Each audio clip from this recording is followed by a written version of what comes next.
رب آزماتا بھی ہے، اس کا نظام ہے، جتنا کہ اس کے قریب ہوتا ہے اتنا ہی زیادہ آزماتا ہے۔ فرشتے عرض کرنے لگے مولا جناب ایوب، اللہ کریم نے فرمایا یہ میرا دوست ہے، ایوب میرا نبی ہے، میرا پیغمبر ہے، میرا دوست ہے۔ تو فرشتے عرض کرنے لگے مولا جس کو اتنا نواز دے اس نے دوست تو بننا ہی ہوتا ہے۔ ایک روایت میں 7 بیٹے، ایک میں 14 بیٹے، کھیت کھلیان باغ بڑا کچھ، تو دوست تو بننا ہے۔ تو رب کریم نے فرمایا جاؤ آزما لو، جا کے جاؤ جا کے۔ کون کہہ رہا ہے؟ یاری تیری سونا تے ازمائشاں تیریاں اگ، اے سونا پرکھیا جاوندا ہی پہلو نال اگاں دے لگ، جاؤ آزما لو۔ فرشتے آ گئے، ایک ہی دن میں سارے باغ اجڑ گئے، جل گئے کھیت۔ ایک دن لگا، بننے میں وقت لگتا ہے، اجڑنے میں وقت نہیں لگتا۔ ایک دن لگا تو جانور ایک بیماری سے سارے مر گئے۔ جناب ایوب گھر سے باہر نکلے، واپس آئے تو ساری اولاد کی لاشیں پڑی۔ بڑا مشکل مسئلہ ہے، لیکن زبان پہ ایک ہی لفظ ہے، انا للہ و انا الیہ راجعون۔ حضرت ایوب صبر سے، حوصلے سے، اطمینان سے۔ اس پر بس نہیں، اللہ کے نبی پیغمبر، یہاں تو جو 5 نمازیں پڑھتا ہے وہ کہتا ہے مجھے بخار کیسے ہو گیا، اللہ تو میں نمازی ہوں، میں تو روزانہ سورۃ یاسین پڑھتا ہوں، میرے گھر میں فاقہ کیسے آ گیا، میں تو روزانہ صبح قرآن شریف کھولتا ہوں، پھر بھی حضرت جی میرے گھر کے اندر بیماری کا کیا لینا دینا۔ حضرت ایوب بیمار ہو گئے، 1 2 3 4 ہفتے، مہینے، سال نہیں، 16 سال بیت گئے بیمار ہیں، 16 سال بیت گئے، 16 سال۔ حضرت ایوب علیل ہے۔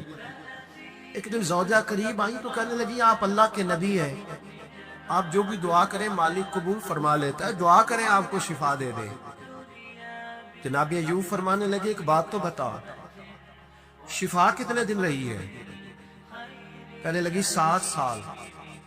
فرمایا کھیت کھلیان اولاد مال دولت کتنا عرصہ رہا؟ کہا 7 سال، 60۔ آپ فرمانے لگے بیماری کو کتنے سال ہوئے؟ کہا 16 سال۔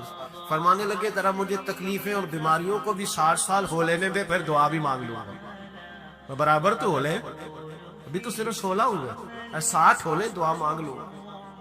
اور فرمانے لگے دعا مانگنی چاہیے پر میرے رب کو پتہ ہے ایوب کس حال میں ہے، بس زبان پہ یہ لفظ آئے تو اللہ نے فرشتوں سے فرمایا تم نے جانچ لیا ہے لیبلوکم ایکم احسن عملا، پتہ چل گیا؟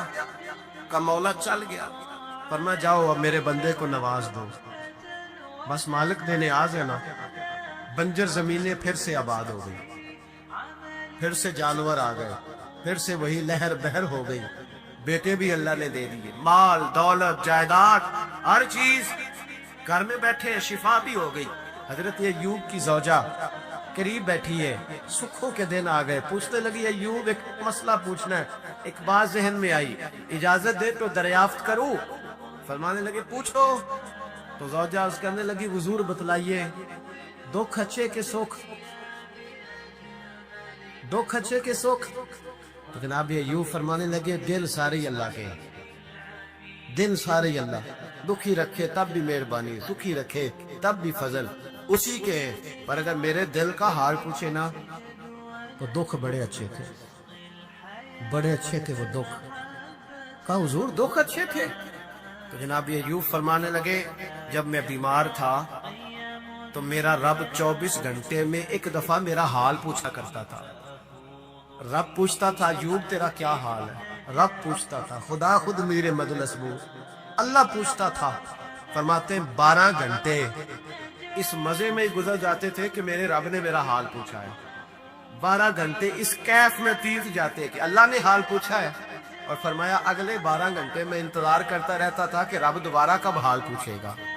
فرمایا 24 گھنٹے میں ایک دفعہ پوچھتا تھا، 2 عمر دراز مانگ کے لائے تھے 4 دن، 2 آرزو میں کٹ گئے 2 انتظار میں۔ تو فرماتے ہیں بس یہ اس طرح حال گزر جاتا تھا۔ فرمانے لگے شفا تو ہو گئی، صحت تو ہو گئی، کھیت کھلیان تو ہو گئے، پر اب میرا رب میرا حال تو نہیں نہ پوچھتا۔ حضرت یونس علی نبینا علیہ السلام نے ایک دن حضرت جبریل امین ملنے آئے، تو جناب یونس علیہ السلام کہنے لگے اے جبریل اللہ کے نیک بندوں میں جو اللہ کو اس وقت سب سے زیادہ پسند ہے نبیوں کے بعد، جو کرنا بات کا، جو سب سے زیادہ اللہ کو پسند ہے نبیوں کے بعد ولیوں میں، اور سب سے زیادہ اللہ جس کو اللہ کی بارگاہ میں عبادت گزار لکھا جاتا ہے، میری اس بندے سے ملاقات کرا۔ تو حضرت جبریل نے جناب یونس علیہ السلام کو ساتھ لیا تو ایک شخص کے پاس پہنچے جو آنکھوں سے اندھا تھا، دونوں ہاتھ اس کے سلامت نہیں تھی اور پورے جسم میں پیپ جاری تھی، ریشہ تھا۔ جب جا کے السلام علیکم کہا نا حضرت یونس نے، اس نے وعلیکم السلام کے بعد پہلا لفظ پتہ کیا کہا؟ اس نے کہا یا اللہ تیرا شکر ہے، یا اللہ تیرا، آپ بھی ادا کریں اللہ کا شکر، یا اللہ تیرا، اللہ تیرا شکر ہے۔ حضرت یونس علیہ السلام کہنے لگے تو شروع سے اس طرح کا ہے، نابینا بھی اور ہاتھوں سے معذور بھی اور سارا جسم شروع سے؟ تو بڑے ہی خوبصورت لفظ اس بیمار نے کہے، کہنے لگے نہیں حضور میں بالکل ٹھیک ٹھاک تھا، جب تک میرے رب نے چاہا کہ یہ دنیا کو دیکھے تو تب تک اس نے مجھے آنکھیں دی، اور جب اس نے چاہا کہ اب اس کا دیکھنا بہتر نہیں تو اس نے واپس لے لی۔ تو یا اللہ تیرا شکر ہے، اللہ تیرا شکر ہے۔ پھر کہا جب تک اس نے چاہا کہ میرے ہاتھ رہے تب تک رہے، جب اس نے چاہا کہ میرے لیے بہتر نہیں تو اس نے لے لیے، تو یا اللہ تیرا شکر ہے۔ جب تک اس نے چاہا کہ میرا جسم صحیح و سلامت رہے تو رہا، اور جب اس نے چاہا کہ میرے لیے بہتر نہیں تو مجھے بیمار کر دیا، تو یا اللہ تیرا شکر ہے۔ تو حضرت یونس علیہ السلام کہنے لگے جبریل واقعہ یہ اللہ کا سب سے زیادہ شکر گزار بندہ ہے، سب سے زیادہ عبادت گزار بندہ ہے، سب سے زیادہ۔ حضرت شعیب علی نبینا علیہ الصلوۃ والسلام اتنا روئے کہ بینائی چلی گئی۔ صاحب رسالہ قشیریہ نے لکھا ہے آنکھوں کی روشنی ظاہری طور پر چلی گئی، اللہ نے پھر آنکھیں عطا کی۔ حضرت شعیب علیہ السلام پھر روئے، آنکھوں کی بینائی چلی گئی، اللہ نے پھر عطا کی۔ پھر روئے کہ آنکھوں کی بینائی چلی گئی، رب کریم نے پھر عطا کی۔ پھر ایک دن پوچھا مالک نے، کریم ہے نا جب چاہے پوچھے، بے نیاز ہے نا جب چاہے نہ پوچھے۔ اب پوچھا تیسری دفعہ، کہا اے شعیب اگر تو روتے ہو جنت کے لیے تو جنت آج سے ہی تمہارے نام کی، اور اگر روتے ہو دوزخ سے ڈر کے تو تمہیں آج سے آزاد کیا۔ سارا کچھ جانتا ہے رب، پر پوچھتا ہے بتاؤ نہ روتے کیوں ہو؟ خدا بندے سے خود پوچھے روتے کیوں ہو، بتاؤ نا۔ حضرت شعیب پھر رو پڑے، کہنے لگے مالک نہ جنت کی تڑپ نہ دوزخ کا خوف، میں تو تیری ملاقات کے شوق میں روتا ہوں۔ کبھی ملنا، کبھی وہ زیارت کی جو تڑپ ہے، اقبال کہنے لگے کبھی اے حقیقت منتظر نظر آنا لباس مجاز میں، لاکھوں سجدے تڑپ رہے ہیں میری جبین نیاز میں۔ یہ جو رب کے بندے روتے ہیں تو لوگ سمجھتے ہیں شاید دنیا کے لیے رو رہے ہیں۔ یہ رب کے بندوں کی آنکھوں میں آنسو آتے ہیں تو لوگوں کا خیال ہوتا ہے ہو سکتا ہے کوئی بچہ نوکری نہ لگتا ہو تو روتے ہیں، ہو سکتا ہے گھر میں کوئی آزمائش آ گئی ہو تو روتے ہیں، لیکن ہے کسی جگہ کسی چیز کی طلب نے بے چین کر دیا تو وہ طلب آنکھوں سے گر گئی۔ لیکن نہیں، اے تن میرا کنگھی ہوئے تے میں زلف سجن دی واواں، تے پوش میرے دی جتی بن جائے تے میں یار دی قدمی آواں، مارو مارو مینو مار پکاؤ کوئی عذر نہ پیش لے آواں، تے جے سونا ہی میرے دکھ وچ راضی، جے سونا ہی میرے دکھ وچ راضی، جے سونا ہی میرے دکھ وچ راضی، تے میں سکھ نو چلے ڈاواں، مانا کسی بھی سال میں راضی ہے تو بس ٹھیک ہو گیا، ٹھیک ہو گیا۔ وصل اچھا ہے نہ فراق اچھا ہے، بس جس حال میں محبوب رکھے وہی حال اچھا ہے، بس جس حال میں انہوں نے رکھا بات ٹھیک ہو گئی۔ اس میں اب انسان شکوہ کرتے پھرے یہ جس طرح ہے وہ کس نے اپنے آپ کو مطمئن رکھا۔ مشکل کے بعد جو آسانی آتی، حضرت لقمان حکیم، ان کے نام پر قرآن مجید کی پوری سورت ہے۔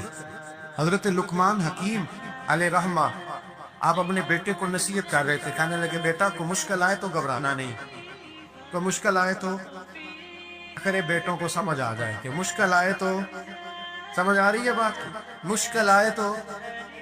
اور کیا خوبصورت جملے، بیٹے کو بٹھا کے کہتے ہیں بیٹا چھوٹی مشکل آئے گی تو اللہ بڑی مشکلات آسان کر دے گا، سمجھو چھوٹی مشکلات آئیں تو اللہ نے بڑی مشکلیں اس نے آسان کر دی. اور آپ کو بتاؤں اصل انسان ہوتا ہی وہ ہے جو مشکلوں میں جینے کا ڈب سیکھ جاتا ہے. وہ بن جاتا ہے جو کرب کے حالات میں جینے کا سلیقہ سیکھتا. اپنے بچوں کو یہ سمجھانا کہ حضرت لقمان بیٹے مشکل آئے تو گھبرانا نہیں، بڑی کو ٹال دیتی ہے. وہ نیکی کا اور آسانی کا پیش خیمہ ہوتی ہے. اللہ اس کے بعد آسانی سمجھا رہے ہیں. کچھ دنوں کے بعد کہنے لگے آؤ فلاں اللہ کے نبی کی ملاقات کو چلیں، فلاں نبی علیہ السلام سے ملنے چلتے ہیں. اس زمانے میں جو نبی تھے ان سے ملنے چلے گئے. بیٹے کو پاک کی آگ دی، گھوڑے پہ بیٹھے. امام ابن جوزی نے اس کو لکھا ہے. گھوڑے پہ بیٹھے تھے دونوں کے بعد گھوڑے تھے. اب رستہ بہت زیادہ تھا، کھانا ساتھ لے لیا، پانی ساتھ لے لیا، رستہ لمبا تھا، صحرا کا علاقہ تھا. جب جانے لگے تو اتنی سخت گرمی ہوئی کہ گھوڑے بھی بے ہوش ہونے لگے. اچانک ایسی گرم لو چلی کہ گھوڑے بھی. اب دونوں باپ بیٹا جو تھے وہ بڑی جوش میں تھے کہ جانا ہی جانا ہے. گھوڑے سے اتر کر کے پیدل چلنے لگے. اب پیدل چلتے چلتے ذرا آگے گئے تو گرمی میں جتنا بندہ پیدل چلتا ہے اتنا پیاس بھی زیادہ لگتی ہے. تو پانی پیتے رہے، کھانا کھاتے رہے، کھانا پانی بھی ختم ہو گیا. تھوڑا آگے چلے نا، اس قدر تکلیف بڑی کہ حضرت جناب لقمان کے بیٹے کے پیر کے اندر ایک ہڈی پیوست ہو گئی. اتنی بڑی ہڈی تھی وہ اندر ہی چلی گئی. پیر خون کے فوارے گرنے لگے. بیٹا بھی ہوش. حضرت لقمان اس کے سرانے بیٹھے تو بیٹا تھا نا، آنکھوں میں آنسو آ گئے. بیٹے نے آنکھ کھولی تو کہنے لگا ابا جی آپ تو صبر کرنے والے ہیں، آپ رو رہے ہیں. پر میں بیٹے میں کیا کروں، میرے سینے میں جو دل ہے وہ ایک باپ کا دل ہے. تو باپ جو ہوا تیری دکھ پر رونا ہے. بڑی مشکل سے دانت کے ساتھ ہڈی نکالی. ہڈی نکلی تو خون بھی چلا. صاحب زیادہ کہنے لگا حضور آپ نے تو کہا تھا ہر مشکل کے بعد آسانی ہوتی ہے، اور چھوٹی مشکل دے کے اللہ بڑی سے بچا لیتا ہے. تو ہم تو اچھے کام چلے تھے، مشکل پہ مشکل یہ کیا ہے؟ حضرت لقمان کہنے لگے بیٹا نہ تو رب کی حکمتوں کو جانتا ہے نہ پوری طرح میں جانتا ہوں، لیکن جو میں نے کہا تھا وہ بات سچی ہے. فَإِنَّ مَعَ الْعُسْرِ يُسْرًا إِنَّ مَعَ الْعُسْرِ يُسْرًا.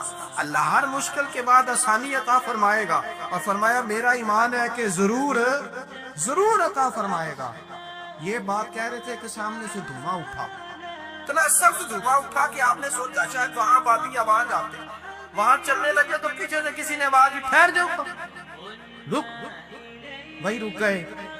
تھوڑی دیر گزری تو کہا رک جاؤ. جب رکے تو ایک بولنے والا بولا، کہنے لگا تمہارے لیے تھوڑی دیر کے بعد جانوروں کا بندوبست کر دیا جائے گا، کھانے کا بھی بندوبست ہو جائے گا، بچے کا پیر بھی صحیح ہو جائے گا، چلے جانا لیکن ذرا ٹھہرو. حضرت لقمان کہنے لگے بولنے والے تو کون ہے؟ تو کہنے لگے میں اللہ کا فرشتہ ہوں، میں اللہ کا فرشتہ ہوں. کہا اللہ کے فرشتے اور یہ سارا کچھ کیا ہے؟ تو فرشتہ کہنے لگا اصل بات یہ ہے کہ صاحب نے بستی پر مجھے عذاب نازل کرنے کا حکم ملا تھا، آپ بڑی تیزی سے آ رہے تھے. میں نے رب سے دعا کی کہ اللہ اس باپ بیٹے کی غلطی کوئی نہیں، مہربانی فرما. رب نے پہلے آپ کو صحرا میں الجھایا، پھر میری دعا کی برکت سے آپ کے گھوڑے ٹھہر گئے، پھر میری دعا کی برکت سے آپ کا پانی ختم ہوا، پھر میری دعا کی برکت سے آپ کے بیٹے کو زخم آیا، پھر میری دعا کی برکت سے سامنے سے دھواں اٹھا. فرمایا یہ جو تمہیں مشکل سے مشکل آ رہی تھی یہ تو میرا رب تمہیں عذاب سے بچانا چاہ رہا. یہ جو تمہیں مشکل پر مشکل آ رہی تھی تو میرا مالک تمہیں عذاب سے بچا رہا، تم سمجھ نہیں رہے تھے. حضرت لقمان نے بیٹے کی طرف دیکھا تو بیٹے کہنے لگے ابا جی بات بالکل سچی ہے، افضل الذکر لا علم. اور پھر پڑھنے لگے حسبنا اللہ و نعم الوکیل نعم المولا و نعم النصیر. یہ ورد ہونے لگے. بھائی جب تجھے مشکل آتی ہے، آزمائش آتی تو اس وقت سمجھتا ہے پتہ نہیں میرے ساتھ کیا بننے لگا ہے. اللہ تبارک و تعالیٰ چھوٹی مشکل دے کے تجھے بڑی سے محفوظ